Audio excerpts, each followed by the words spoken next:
بسم الله الرحمن الرحیم. ګرانو کتونکو علم خان شرپوس تاسو په خدمت کې حاضر دی. ګرانو کتونکو څنګه تاسو ته پته ده چې ګرانۍ زمونږ او ستاسو نه واروپار خطا کړی دی. ورځ تر ورځه په ګرانۍ کې اضافه کیږي. یو وخت ویل کیږي چې یاره کرپشن خلاف اواز پورته شوی ډېره ښه خبره ده او یقینا دې وخت کې آرمي چیف قوم ورته د خیرو په شکل کې ګوري چې هغه کوم د مافیا خلاف ډنډه راغستې ده. هغه چینی چورې راګیر کړي دي، بجلی چورې راګیر کړي دي، وزیران او یو څو بل څه ډېر غټې غټې خستې هغه ملوث دي. او دا هم دعا کوو چې دا کومه جذبه یې ده چې دی برقرار وي او همدغه شانتې دا څومره غله چې په پاکستان کې چې دا راونیسي او د دوی نه د قام دا ټکه ټکه هغه برآمد کړي. ګرانو کتونکو دې وخت کې پی ډي ایم خو هم ډېر زیات پریشانه دی. یو اخوا تختی او بل دې خوا تختی او بل اخوا تختی. او کومه بیانیه چې دې وخت کې شروع شوې ده د ان پی او د جمعیت علما اسلام ترمنځ یو بل ته کم جوابونه ورکوي، نو دلته کې خو د بیان بازۍ انتخابي کمپین روان وي او عملي کار ځمکني حقایق چې کوم دی هغه پوټوي. قام ذلیل او خوار، د قام د هیڅ قسمه تپوس پوښتنه نشته، قام ته وسایل نشته، قام ته روزګارونه نشته. په لکونو خلکو پاکستان پرېښودو، آیروس، شوکې، ډاکې، بدامني، هغې کې اضافه راغلې ده.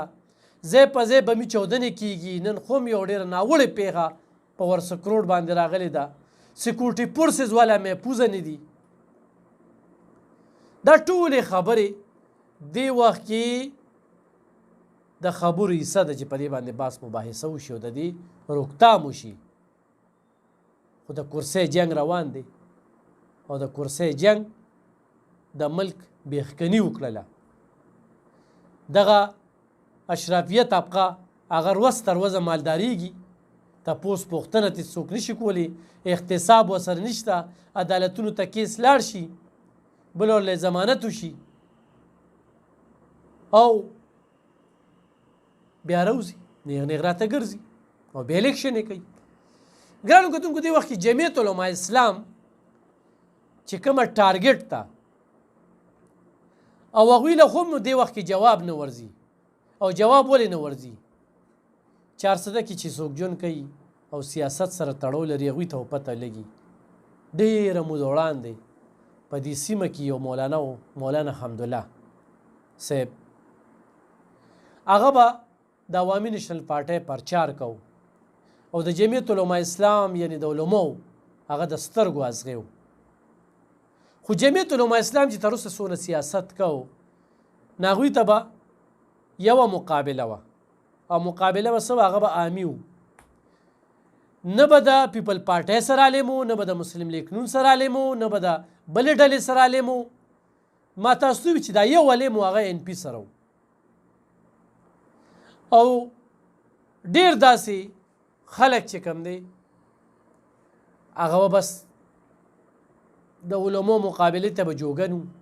کله چې پاکستان تحریک انصاف په دې ملک کې وجود ولرل او رالل نو هغوی سره علماو زیاتره ملګرتیا شروع کړله.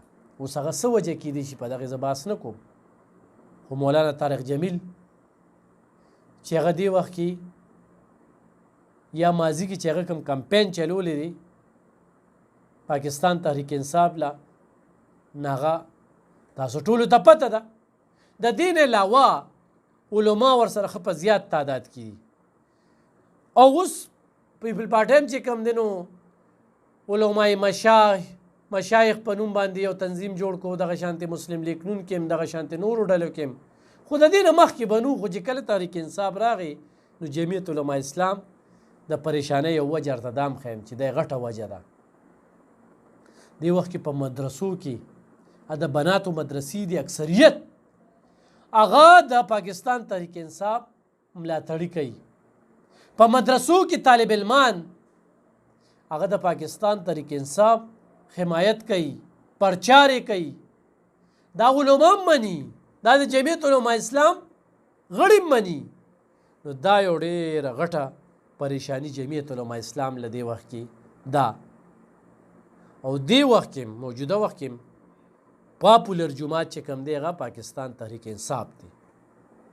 خو ما په هغه پاپولیریټي کې درته یو بله ډېره اخمه نقطه وړاندې کړله چې جمعیت علما اسلام ته به یو ټارګېټ و پاکستان تحریک انصاف ورته ټارګېټ چې کوم دی هغه یې تس نس کړل او دا علماو وینګ چې په نورو ډلو کې راغی نو هغه هم پاکستان تحریک انصاف ته زه به ووایم چې کریډټ ورته ځي چې هغوی علماو په اکثریت کې حمایت وکړو. لکه دې وخت کې به وګورې د مردان یو ډېر غټ علم ملک صاحب ملک پکې راځي مولانا شجاع الملک ما نه نوم هېر شو دغه شانتې مولانا ګل نصیب خان چې رالو نو هغه هم تحریک انصاف ته لاړو. د هغې نه پس چې کوم دی نو هغه کې ډېر غټ جومات جوړ شو د علماو. خو پټه خبره ته چې نن که مدراس کومه نو دې وخت کې په مدرسو کې زیاتره باجیګانې زیاتره عالمانې زنانه چې هغوی سره په سوونو طالباتې علم یې زده کوي نو هغه هم د پاکستان تحریک انصاف او د عمران خان سندرې وایي د عمران خان ټپې وایي د عمران خان پرچار کوي د عمران خان ستاینه کوي د عمران خان ملاتړ کوي د عمران خان ملګرتیا کوي. نو دا یو ډېره غټه خبره چې دې وخت کې جمعیت علما اسلام په ډېر غټ کنفیوژن کې په کشمکش کې راګیره ډله ده. دې سره نورې مذهبي ډلې چې کومې دي خو هغه ټیلپي ده او خو هغه جماعت اسلامي ده یا نورې ډلې دي نو هغه خو هم پریشانه کړي دي.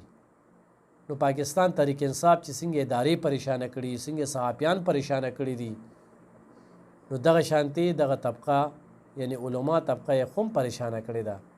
او دې وخت کې د پاکستان تحریک انصاف په ووټ کې خو زه وایم چې څه کمې راغلې دي نو دا به زه بنیتي کوم هېڅ قسمه کمې نه دي راغلې. نو ګرانو کتونکو دا مې سره یو ډېر مهم پروګرام شریکو او هغه خبرې مې در سره وکړلې چې د جمعیت علما اسلام په پریشانو کې بله لویه پریشاني کومه ده هغه دا پریشاني ده چې مخکې به د یو ډلې دا ټولې ډلې چې به وي نو دا به دوی ته یوه ډله ښکارېدله. خو ان پي وه خو هغه قومي وطن پارټي وه خو هغه مسلم لیگ نونو پیپل پارټي وه مزدور کسان پارټي وه ایم کیو ایم یا نورې ډلې وې نو دا به دوی ته یوه ډله ښکارېدله او دلته به علماو چې کوم دی نو ځان له یو ډله وه هغوی به کله اتحاد وکړو. اوس اکثریت د تحریک انصاف سره دی او نورو ډلو په دې باندې کار روان کړ. نو انشاءالله